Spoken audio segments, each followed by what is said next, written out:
সন্ধেবেলা যদি হঠাৎ করে রোল খেতে ইচ্ছা করে আর বাড়িতে যদি চিকেন থাকে, তাহলে তোমরা চটজলদি এই রোলটা মাখাবেলার ঝামেলা ছাড়াই বানিয়ে নিতে পারো। নমস্কার, 16 আনা বাঙালির রান্নাঘরে তোমাদের সবাইকে স্বাগত।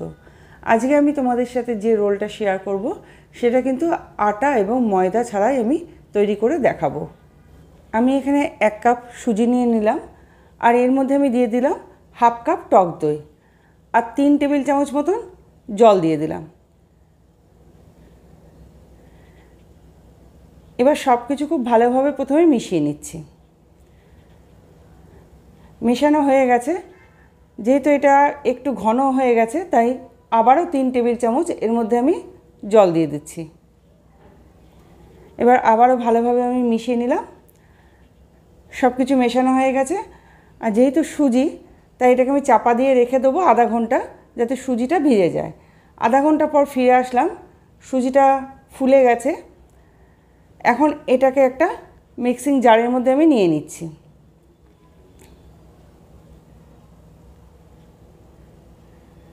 সুজির ব্যাটারটা একটা জারের মধ্যে নিয়ে নিচ্ছি আমি, দিয়ে এটাকে একটা পেস্ট বানিয়ে নেবো যাতে সুজিটা একদম মিহি হয়ে যায়। আর ওই বাটির মধ্যে আমি 1 কাপ জল দিয়ে সেই জলটাও এর মধ্যে দিয়ে দিচ্ছি।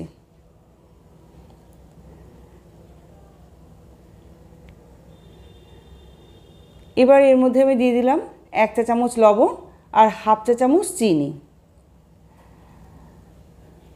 এবার এটাকে আমি একটুখানি ঘুরিয়ে নিয়ে চলে আসছি।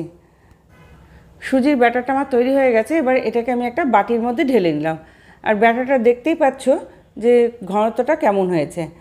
এখন এটাকে একটু খাস্তা বানানোর জন্য এর মধ্যে আমি দিয়ে দিচ্ছি 3 টেবিল চামচ চালের গুঁড়ো। এই চালের গুঁড়োটা দেওয়ার ফলে কিন্তু রোলটা ভীষণই খাস্তা হবে এবং খেতে ভীষণ ভালো হবে। এবার চালের গুঁড়োটা ভালোভাবে আমি মিশিয়ে নিচ্ছি। চালের গুঁড়োটা ভালোভাবে মেশানো হয়ে গেছে, আর চালের গুঁড়োটা যাতে একটু ভিজে যায় তার জন্য আবারও আমি আধা ঘন্টা এটাকে চাপা দিয়ে রেখে দেবো, যাতে ব্যাটারের মধ্যে চালের গুঁড়োটা ভালোভাবে মিশে যায়। ততক্ষণে চলো চিকেন রোলের চিকেনটাকে রেডি করে নিই। একটা ফ্রাই প্যানের মধ্যে 1 চামচ মতন আমি সাদা তেল দিয়ে দিলাম। তেলটা গরম হয়ে গেলে এর মধ্যে আমি দিয়ে দিলাম 10-12টা কুচানো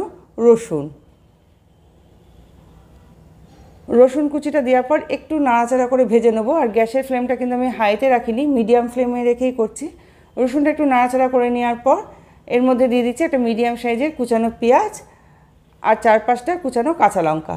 ঝালটা তোমরা তোমাদের স্বাদ অনুপাতে বুঝে দেবে। এবার পেঁয়াজ আর কাঁচা লঙ্কাটাকেও হালকা করে ভেজে নিতে হবে।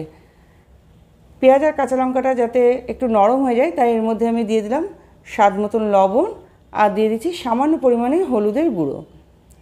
এবার পেঁয়াজটাকে একটু ভেজে নেবো, তবে পেঁয়াজটা বেশি ভাজবো না, পেঁয়াজের কালারটা চেঞ্জ হওয়া পর্যন্ত এটাকে নাড়াচাড়া করে ভেজে নিতে হবে। পেঁয়াজটা যখন হালকা ভাজা হয়ে যাবে, অর্থাৎ পেঁয়াজের কালারটা যখন ট্রান্সপারেন্ট হয়ে যাবে, তখন এর মধ্যে আমি দিয়ে দিচ্ছি চিকেনের টুকরোগুলো। চিকেনগুলোকে আমি একটু ছোট ছোট করে কেটে নিয়েছি, তবে মিহি কিমা করবে না, তাহলে কিন্তু খেতে ভালো লাগবে না। এর মধ্যে আমি দিয়ে দিলাম হাফ চা চামচ জিরে গুঁড়ো, আর দিয়ে দিলাম হাফ চা চামচ মতন কাশ্মীরি রেড চিলি পাউডার। এবার সব কিছু খুব ভালোভাবে মিশিয়ে নিতে হবে। আর দিয়ে দিচ্ছি হাফ চা চামচ মতন টমেটো সস।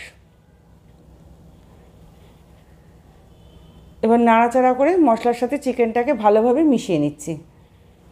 এই সময় গ্যাসের ফ্লেমটা জোরে দিয়ে আমি 1 মিনিট মতন রান্না করে নিচ্ছি। মশলার সাথে চিকেনটা 1 মিনিট নাড়াচাড়া করে ভালোভাবে মিশিয়ে নেওয়ার পর এর মধ্যে আমি দিয়ে দিচ্ছি 1 চা চামচ চিকেন কারি মশলা।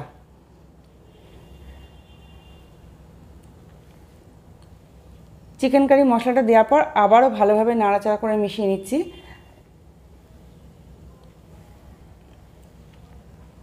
এখন চিকেনটা যাতে ভালোভাবে সেদ্ধ হয়ে যায় তার জন্য আমি মিডিয়াম ফ্লেমে এটাকে 2 মিনিটের জন্য চাপা দিয়ে দেবো। কিন্তু এই সময় কিন্তু কোনো জল দেবে না, চিকেনের জলেই কিন্তু চিকেনটা সেদ্ধ হয়ে যাবে। 2 মিনিট পর চাপাটা খুললাম, চিকেনটা আমার সেদ্ধ হয়ে গেছে, আর যে জলটুকু রয়েছে সেটাকেও আমি নাড়াচাড়া করে একটু শুকিয়ে নেব। আর এই সময় কিন্তু গ্যাসের ফ্লেমটা মিডিয়ামে রাখবে। চিকেনের জলটা শুকিয়ে যাওয়ার পর এর মধ্যে আমি দিয়ে দিলাম সরু সরু করে কেটে রাখা ক্যাপসিকাম, পেঁয়াজ কুচি আর অর্ধেকটা লেবুর রস দিয়ে দিচ্ছি। তবে এই সময় কিন্তু গ্যাসের ফ্লেমটা জোরে দিয়ে রাখবে, তা নাহলে কিন্তু পেঁয়াজ ক্যাপসিকামটা নরম হয়ে যাবে, আর তাহলে কিন্তু ভালো লাগবে না খেতে। ক্যাপসিকাম আর পেঁয়াজটা ভালোভাবে চিকেনের সাথে মিশিয়ে নিচ্ছি। তবে ক্যাপসিকাম আর পেঁয়াজ দেওয়ার পর কিন্তু বেশিক্ষণ রান্না করবে না, তাহলে ক্যাপসিকাম আর পেঁয়াজটা নরম হয়ে যাবে, আর নরম হয়ে গেলে কিন্তু এই পুরটা খেতে ভালো লাগবে না। 1 মিনিট হাই ফ্লেমে নাড়াচাড়া করে ভালোভাবে মিশিয়ে নেওয়ার পর আমি গ্যাসের ফ্লেমটাকে অফ করে দিয়ে এই পুরটাকে একটু ঠান্ডা করে নিচ্ছি। ব্যাটারটাকে আমি আধা ঘন্টা ভিজতে দিয়েছিলাম, যেহেতু এর মধ্যে শুকনো চালের গুঁড়ো মেশানো ছিল। চালের গুঁড়োটা ভালোভাবে ব্যাটারের সাথে মিশে গেছে, আর ব্যাটারের ঘনত্বটা কিন্তু ঠিক এরকমই রাখতে হবে, এর থেকে পাতলা হলে কিন্তু ভালো হবে না। এবার চলো আমি চিকেন রোলের যে পরোটাটা সেটা ভেজে নিই। তার জন্যে ফ্রাই প্যানের মধ্যে 1 চামচ সাদা তেল দিয়ে দিলাম, তেলটাকে ফ্রাই প্যানের চারপাশে ছড়িয়ে দিচ্ছি।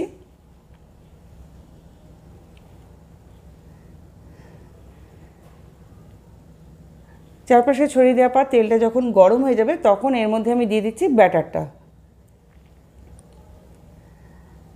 আমার হাতাটা যেহেতু ছোটো, তাই এখানে আমি 1.5 হাতা মতন ব্যাটার দিলাম। বড় হাতা হলে 1 হাতা মতন ব্যাটার দেবে, বেশি মোটা করবে না, বেশি মোটা হলে রোলটা খেতে ভালো লাগবে না। এবার ব্যাটারটাকে চারপাশে ছড়িয়ে দিয়ে এটাকে আমি চাপা দিয়ে দিলাম, যাতে ব্যাটারটা একটু সেদ্ধ হয়ে যায়। 1 মিনিট মতন চাপা দিয়ে রাখার পর চাপাটা সরিয়ে নিলাম। তলা থেকে এটা ভাজা যখন হয়ে যাবে তখন আপনি এইভাবে ছেড়ে যাবে, আর উপর দিকটা শুকিয়ে যাবে, তখনই কিন্তু এটাকে উল্টানোর চেষ্টা করবে। দেখো একটা পিঠ হয়ে যাওয়ার পর আমি উল্টে দিলাম, দিয়ে অপর পিঠটাও আমি ভেজে নিচ্ছি, আবারও আমি উল্টে দিলাম। এইভাবে উল্টে পাল্টে পরোটাগুলোকে একটু চেপে চেপে ভেজে নিতে হবে, তাহলে পরোটাটা খেতে ভীষণই ভালো হবে এবং খাস্তা হবে। যেহেতু চালের গুঁড়ো আছে সেই জন্য পরোটাগুলো খুবই খাস্তা খেতে হবে।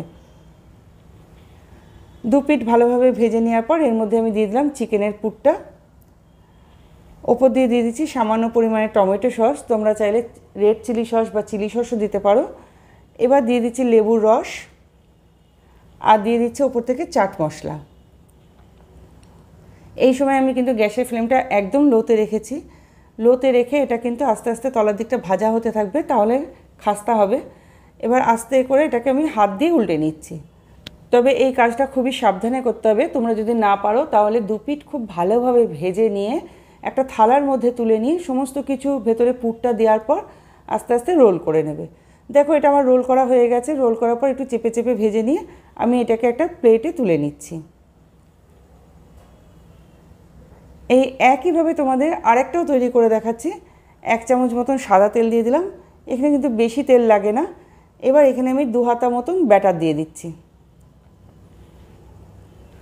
ব্যাটারটা দেওয়ার সময় কিন্তু গ্যাসের ফ্লেমটা লোতে রাখবে, তা নাহলে ফ্রাই প্যানটা প্রচণ্ড তেতে যাবে, আর প্রচণ্ড তেতে গেলে কিন্তু তখন ব্যাটারটা এইভাবে চারপাশে ছড়াতে পারবে না, একই জায়গায় কিন্তু ব্যাটারটা আটকে যাবে। এইভাবে চারপাশে ছড়িয়ে দেওয়ার পর ওপর থেকে চাপা দিয়ে দেবো, যাতে ওপর দিকটা একটু ড্রাই হয়ে যায় এবং তলার দিকটা ভাজা হয়ে যায়। 1 মিনিট চাপা দিয়ে রাখার পর চাপাটা সরিয়ে নিলাম। দেখতেই পাচ্ছ যে ওপর দিকটা শুকনো হয়ে গেছে এবং তলার দিকটা কিন্তু ভাজা হয়ে গেছে। যখন ওপর দিকটা এরকম শুকিয়ে যাবে তখন আপনি ব্যাটারটা তলা থেকে ছেড়ে দেবে, তখন এটাকে আমি আস্তে করে উল্টে দিচ্ছি। সে একইভাবে উল্টে পাল্টে আমি 2 পিঠ খুব ভালোভাবে ভেজে নেব।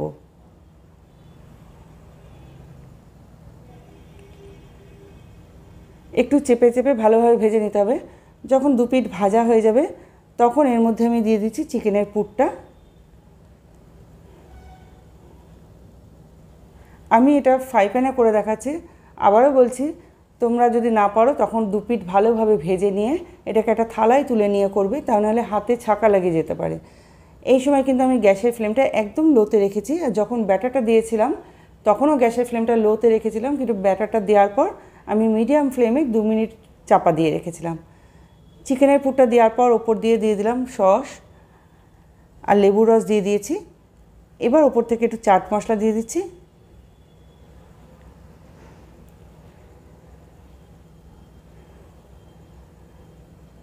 আস্তে আস্তে এটাকেও আমি রোল করে নিচ্ছি।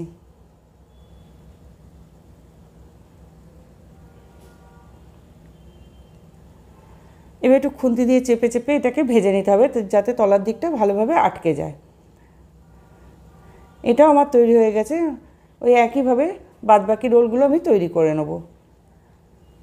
সমস্ত রোলগুলো আমি তৈরি করে নিয়েছি। 2টো রোল আমি তোমাদের সামনে নিয়ে আসলাম, আর ভীষণই কম সময়ে মাখা বেলার ঝামেলা ছাড়া এই রোলগুলো বানানো হয়ে যায়, আর খেতে কিন্তু ভীষণই ভালো হয়। ওপর দিকটা ভীষণই খাস্তা, ভেতর দিকটা নরম হয়। তোমরাও বাড়িতে একবার বানিয়ে খেয়ে দেখো, আশা করি ভালো লাগবে। আটা ময়দা ছাড়া এই রোলটা কিন্তু অসম্ভব সুস্বাদু খেতে হয়। তাহলে বন্ধুরা, রেসিপিটা ভালো লাগলে একটু লাইক, কমেন্ট, শেয়ার করে দিও আর চ্যানেলটাকে সাবস্ক্রাইব করে আমার পাশে থেকো।